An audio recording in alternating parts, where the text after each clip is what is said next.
வணக்கம்மா. இன்றைக்கி பயிர் உருண்டை செஞ்சேன் பார்த்திங்களா, அதே மாதிரி ரவா உருண்டை செஞ்சு காமிக்க போகிறேன்.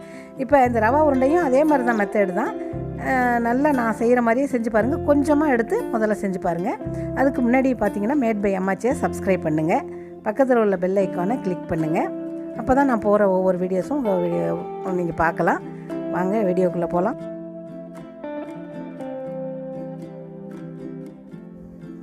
இப்போ பாருங்கம்மா, ரவாவை வந்து காப்படி ரவா, அவ்வளோதான் காப்படி. நான் முதல்லையே நான் சொல்லியிருக்கேன், கொஞ்சமாக செஞ்சு பார்த்துட்டு அதுக்கப்புறம் நிறையா செய்ய ஆரம்பிங்க. காப்படி ரவாவை வானலியில் வறுக்கிறேன். அதில் வந்து 4 ஏலக்காவும் அதை போட்டு தான் வறுப்பேன். எப்போவுமே ஒரு 4 ஏலக்காய் அதில் போட்டுங்க. பயிர் வறுக்கும் போதும் ஏலக்காய் 4 போட்டுக்குங்க. ஏன்னா அது எல்லாம் மிக்ஸ் ஆகும். நல்லா கலந்து அரைக்கும் போதே எல்லாம் பவுடராக போயிடும். அதனால் கொஞ்சம் பிள்ளைங்களுக்கு வாயில் தெண்டுப்படாது. அதனால் இந்த ரவா வறுக்கும் போது பாருங்கள், ரொம்ப செவக்கக்கூடாதுமா, கலக்கலன்னு ஆகிடணும். வறுபடவும் வேணும், செவக்கவும் கூடாது. அந்த மாதிரி நீங்கள் பார்த்துங்க. இந்த பாருங்கள், பொலன்னு எடுத்துட்டேன். அதை இப்போ வறுத்துட்டு இதை ஆற வச்சுருவோம். ஆற வச்சுட்டு இப்போ சரி வறுத்துட்டு நீ இப்போ மிக்சியில் போடுவோம். மிக்சியில் போட்டு அரைச்சி வச்சுங்க. ஏன்னா கொஞ்சமாக இருக்கிறதுனால ஆறிடும்.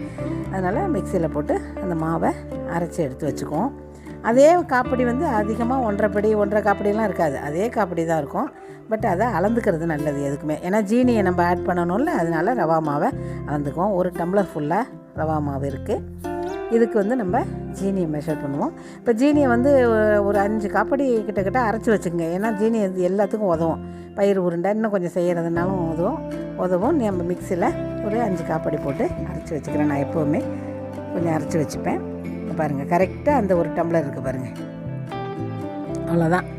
ரவா கொஞ்சம் மாவு உபரியாக இருக்குது, வேறு ஒன்றும் இல்லை வறுத்தது. இப்போ பாருங்கள், 1 டம்ளர் ஃபுல்லாக இருக்குது.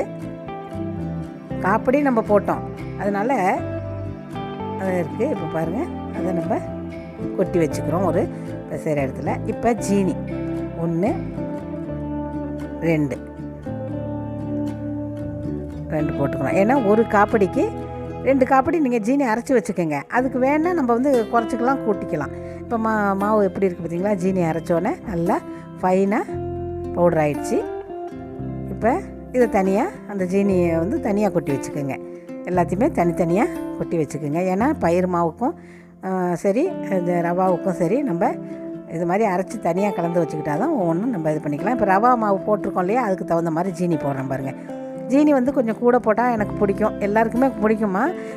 சரி போட்டாலும் சரி, அதுக்கப்புறம் 2 ஸ்பூன் அள்ளி போட்டுக்கிட்டாலும் சரி. ஜீனி நிறையா கொஞ்சம் நல்லாவே ஸ்வீட்டாக இருக்கணும் அப்படின்னு சொல்லிட்டா நீங்கள் இன்னும் கொஞ்சம் கூடவே போட்டுக்கலாம். நான் பாருங்கள், 1 டம்ளர் ரவா மாவுக்கு 1 டம்ளர் ஜீனி அரைச்சது போடுறேன். எக்ஸ்ட்ரா வந்து ஒரு 2 ஸ்பூன் போடுறேன். இது எப்போவுமே நான் போடுவேன்.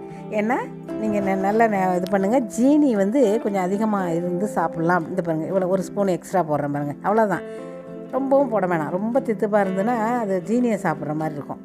அதனால் நீங்கள் திட்டமாக போட்டு நல்லா மிக்ஸ் பண்ணிக்கிங்க. மிக்ஸ் பண்ணி மாவை வந்து மிக்ஸ் பண்ணி ரெடி பண்ணி வச்சுக்கோங்க. அவ்வளோதான். இது வந்து ரொம்ப ஈஸியாக, இது ஒன்றும் பெரிய இது பெரிய ஒரு என்னடா உருண்டை பிடிக்கணுமே அப்படின்னு நினைக்காதீங்க. ரொம்ப ஈஸியான ஒரு ப்ரிப்பரேஷன் தான் இது. இங்கே பாருங்கள், கலந்து வச்சுக்கிட்டோம். எல்லாத்தையும் கலந்து அப்படியே வச்சுக்கிறோம். வானொலி அடுப்பில் போடுங்க. இது நெய் தான் விட்டுறேன். முந்திரி பருப்பு வறுக்கிறதுக்கு நம்ம பியூர் நெய் தான் விட்றேன். நான் உருண்டை பிடிக்கும் போது தான் வனஸ்பதி கலந்துக்கிறேன். இப்போ 2 உருண்டைக்குமே சேர்த்து நான் முந்திரி பருப்பு பொடிச்சு வச்சது. இது ஒரு உருண்டைக்கு இவ்வளோ போட வேண்டாம். சும்மா ஒரு உருண்டைக்கு 2 முந்திரி பருப்பு வாயில் கடிப்பட்டால் போதும். நல்லாயிருக்கும், ரொம்ப டேஸ்ட்டாக இருக்கும். பாருங்கள், முந்திரி பருப்பை நம்ம இது மாதிரி பொன்னிறமாக வறுத்து வச்சுக்கிறோம். அதில் ஒரு பாதியை எடுத்து தான் நான் பாருங்கள், ஒரு கரண்டி ஒன்று இன்னும் கொஞ்சம் கூட போட்டுக்கலாம். பாதியை எடுத்து தான் நான் இந்த மாவில் போட்டுக்கிறேன். போட்டு கலந்து வச்சுக்கிறேன். இப்போ பாருங்கள், அதை பிடிக்கிறதுக்கு, உருண்டை பிடிக்கிறதுக்கு நம்ம நெய் சூடு பண்ணிக்கிறோம். முதல்ல வனஸ்பதி ஒரு 2 ஸ்பூன் போடுறேன், அதுக்கப்புறம் தான் நெய் விடுறேன் பாருங்கள். ஆனால் எனக்கு வனஸ்பதி வேணாமாச்சு, நல்ல நெய்லேயே நான் செஞ்சுக்கிறேன் அப்படின்னா ஓகே, ரொம்ப நல்லாயிருக்கும். அது நான் கொஞ்சம் நிறைய நெய் போடுறோமே அப்படின்னு சொல்லிட்டு நான் செஞ்சு வனஸ்பதி கலந்துக்கிறேன். ஏன்னா தண்ணி மாதிரி தானே இதை ஊற்றிக்கிறோம். ரொம்பவும் இது வந்து எதுவுமே தண்ணி ஊற்றாமல் பால் ஊற்றாமல் நம்ம பிடிக்கிறோம் ரவா உருண்டை. இந்த நெய் மட்டும்தான் அதுக்கு. அதனால் பாருங்கள், இந்த மாவை பிடிக்கிற ஒரு பாத்திரத்தில், அதாவது எதில் பிடிக்க போகிறோமோ அது ஒரு பாத்திரத்தில் கொட்டி வச்சுக்கிட்டு முந்திரி பருப்பை அந்த மாவில் கலந்து நல்லா கலக்கி விட்டுக்கணும். முந்திரி பருப்பு எல்லா இடத்துலையும் இருக்கிற மாதிரி கலக்கி விடணும். கையாலேயே நீங்கள் பிசைஞ்சு சமமாக வச்சுக்கோங்க. மறந்துடாதீங்கம்மா. நெய் சூடாக இருக்கணும். பாருங்கள், நெய்யை வந்து சுட வச்சுருக்கேன். சுட வச்சு அதை சூடு பண்ணி நல்லா இப்போ இதில் ஊற்றிருக்கேன். பொரியலை அந்த மாவில் வந்து அந்த சுட வச்ச நெய் வந்து மாவில் ஊற்றும் போது அந்த மாவு கொஞ்சம் அப்படியே பொரியணும். அங்கே பாருங்கள், கிட்ட காமிக்கிறேன். லைட்டாக அப்படியே கரகரன்னு அப்படியே பொரியும். முறுக்கு மாவுலெல்லாம் ஊற்றும் போது பொரியும் பாருங்கள். அது மாதிரி இதில் கொஞ்சம் சூடாக இருக்கணும். உடனே கை வச்சிடாதீங்கம்மா, கவனமாக இருங்க. கரண்டியால் கலக்கி விட்டுட்டு தான் ஒத்தாப்பில் பிசைஞ்சு அமுத்தி வச்சுட்டு பிடிக்கணும். நம்ம சில பேர் இதில் பாலெல்லாம் ஊற்றுறாங்கம்மா. அது வந்து என்னென்னா ஊற்றலாம், டேஸ்ட்டெல்லாம் இருக்கும், ஒன்றும் குறையாது. இருந்தாலும் நாள் பட வச்சுக்க முடியாது. இது 3 மாதம் என்ன 5 மாதம் கூட அப்படியே இருக்கும். அங்கே பாருங்கள், இன்னும் கொஞ்சம் அப்படியே பிடிச்சி பார்த்துட்டு பிடிக்க வரலன்னா இன்னும் கொஞ்சம் நெய் விட்டுக்கிறேன்.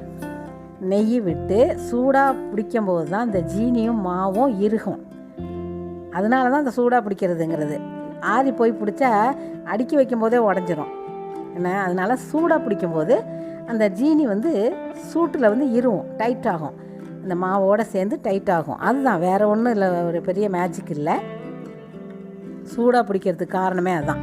டக்கு டக்குன்னு அதனால தான் 1 படி 2 படி அரைச்சா கூட ஜீனி உருண்டைக்கெல்லாம் கொஞ்சம் கொஞ்சமாக எடுத்து நீங்கள் நெய்யை விட்டு கலரி செய்யணும். இங்கே பாருங்கள், அமுக்கி வைக்கிறேன் பார்த்தீங்களா. அந்த அமுக்கினா அந்த சூடு அப்படியே தக்க வச்சுக்கும். அதனால் இப்போ பாருங்கள், உருண்டை பிடிக்கிறேன். உருண்டை பிடிக்கும்போது பாருங்கள், ஒன்று சொல்கிறேன். உருண்டை பிடிக்கும்போது இந்த உள்ளங்கையில் லெஃப்ட் ஹேண்டில் உள்ளங்கையில் வச்சு நம்ம பிடிக்க போகிறதில்ல. அங்கே பாருங்கள், நான் வந்து அந்த கட்டை விரல் சைடு இருக்குது பார்த்தீங்களா, அதையே வச்சு ப்ரெஸ் பண்ணி நான் உருண்டை பிடிக்கணும். அதான் நல்லாயிருக்கும். அந்த உள்ளங்கையில் உருண்டை பிடிக்க முடியாது உங்களால். அதனால் இப்படி பிடிச்சாதான் டைட் ஆகும், நல்லா டைட் ஆகும். அவ்வளோதான், முடிஞ்சிருச்சு வேலை. இப்போ நான் கொஞ்சோண்டு அந்த ஜீனியும் அந்த ரவாவும் அரைச்சி வச்சுருந்த மாவை வந்து ஒரு தட்டில் போட்டு வச்சுருக்கேன். அதில் பெரட்டி வச்சா கொஞ்சம் வெள்ளையாக தெரியும், வேறு ஒன்றும் இல்லை. பெரட்டி வைக்காமே இருக்கலாம், வெள்ளையாக தெரியும். ரவா உருண்டை, ஜீனி உருண்டை இது அப்படின்னு சொல்லிட்டு தனித்தனியாக. பயிர் உருண்டை கொஞ்சம் நிச்சயமாக எல்லோவாக தான் இருக்கும். அதனால் இந்த மாவில் போட்டு பெரட்டி எடுத்து வைக்கிறேன். ரொம்ப நல்லா இருக்கும்மா. இது மாதிரி செய்யுங்க, அம்மாச்சி சொல்கிறேன்னு ஸ்டெப் பை ஸ்டெப் இப்படி கொஞ்சமாக செஞ்சு நிறையா செஞ்சுக்குங்க. உங்களுக்கெல்லாம் பிகினர்ஸ் எல்லாம் பார்த்தீங்கன்னா சின்ன பிள்ளைங்க கூட செய்யலாம். இதை பார்த்துட்டு சின்ன பிள்ளைங்க கூட ஆர்வமாக இது மாதிரி செஞ்சு பார்ப்போம் அப்படின்னு செய்யலாம். அதனால தான் கொஞ்சம் மாவு எடுத்து நான் உங்களுக்கு செஞ்சு காமிக்கிறேன். இப்போ வந்து அந்த மாவு வந்து கொஞ்சம் லைட்டாக ஆறி போன மாதிரி இருந்ததுன்னா மறுபடியும் சூடு பண்ணி அமுக்கி வைக்கிறேன் பாருங்கள். சூடு பண்ணால் அந்த நெய்யை விட்டு அமுக்கி வைக்கிறேன். மறுபடி அதை பிடிக்கிறேன். ஒரு காப்படி செஞ்சதுனால ஒரு 10 உருண்டை 15 உருண்டை இப்படி தான் நம்ம பிடிக்கிற உருண்டைக்கு தகுந்த மாதிரி செஞ்சு பார்க்குறேன். அது போதும், அது அப்போதைக்கு செஞ்சுக்கலாம். அதுக்கப்புறம் வந்து நீங்கள் மாவை கலந்து வச்சுக்கிட்டா கூட அப்பப்போ நீங்கள் செஞ்சுக்கலாம். இது வந்து ரொம்ப நல்லதுமா, உடம்புக்கு ஒன்றும் செய்யாது. இது பழைய காலத்தில் ரவா உருண்டை, ஜீனி உருண்டை இப்படி செஞ்சு சாப்பிடுவோம். சந்தோஷமான இனிப்பை சாப்பிட்டுட்டு சந்தோஷமாக இருக்குமா. நன்றிம்மா.